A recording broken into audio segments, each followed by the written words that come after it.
کہتے ہیں کہ ایک دن ایک سید زادہ حضرت سید نظام الدین اولیاء رحمۃ اللہ کی خدمت میں حاضر ہوا اور عرض کی کیا حضرت میں ایک غریب سید زادہ ہوں اور سر پر جوان بیٹیوں کا بوجھ ہے، سادات گھرانے کی نسبت ہونے کی وجہ سے زکوٰۃ بھی نہیں لے سکتا، اب میرے دینی بھائی ہیں اور سید بھی ہے، آپ میری کچھ مدد کر دیجئے۔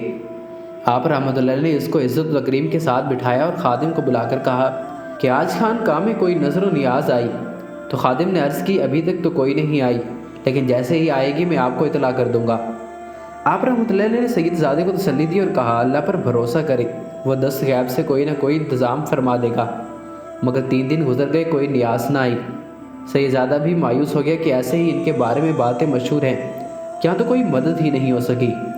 ایک دن اس نے اجازت طلب کی، واپسی کی۔ حضرت محبوب الہی کو بہت دکھ ہوا کہ مہمان خالی ہاتھ گھر سے جا رہا ہے۔ آپ رحمۃ اللہ نے اس کو چند پل کے لیے روکا اور اندر سے اپنے نالین لا کر دے دیے اور کہا بھائی اس فقیر کے پاس تمہیں دینے کے لیے اپنے ان جوتوں کے علاوہ کچھ نہیں۔ وہ سید زیادہ جوتے لے کر چل پڑا اور سوچنے لگا کہ ان پرانے بوسیدہ جوتوں کا کیا کروں گا، حضرت نے اچھا مذاق کیا ہے میرے ساتھ۔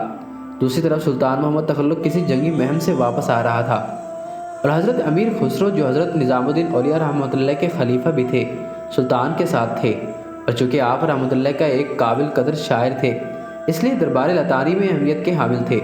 آپ رحمۃ اللہ نے سلطان کی شان میں قصیدہ کہا تو سلطان نے خوش ہو کر آپ رحمۃ اللہ کو 7 لاکھ چیتل سے نوازا۔ اپنی واپسی کے سفر پر جب ابھی لشکر سلطانی دہلی سے باہر ہی تھا اور رات کو پڑاؤ کیا گیا تو اچانک امیر خسرو چلا اٹھے مجھے اپنے مرشد کی خوشبو آتی ہے۔ مصاحب بولے امیر حضرت محبوب الہی تو کیرو کھڑی میں ہیں جو دہلی سے کافی دور ہے، تو آپ کو ان کی خوشبو کیسے آ گئی؟ مگر امیر خسرو بے قرار ہو کر باہر نکل پڑے اور خوشبو کا تعاقب کرتے کرتے ایک سرائے تک جا پہنچے جہاں ایک کمرے میں ایک شخص اپنے سر کے نیچے کچھ رکھ کر سویا ہوا تھا اور خوشبو وہاں سے آ رہی تھی۔ آپ نے اس کو جگایا اور پوچھا تم حضرت نظام الدین رحمۃ اللہ علیہ کی خانقاہ سے آ رہے ہو؟ تو وہ آنکھیں ملتا ہوا بولا ہاں۔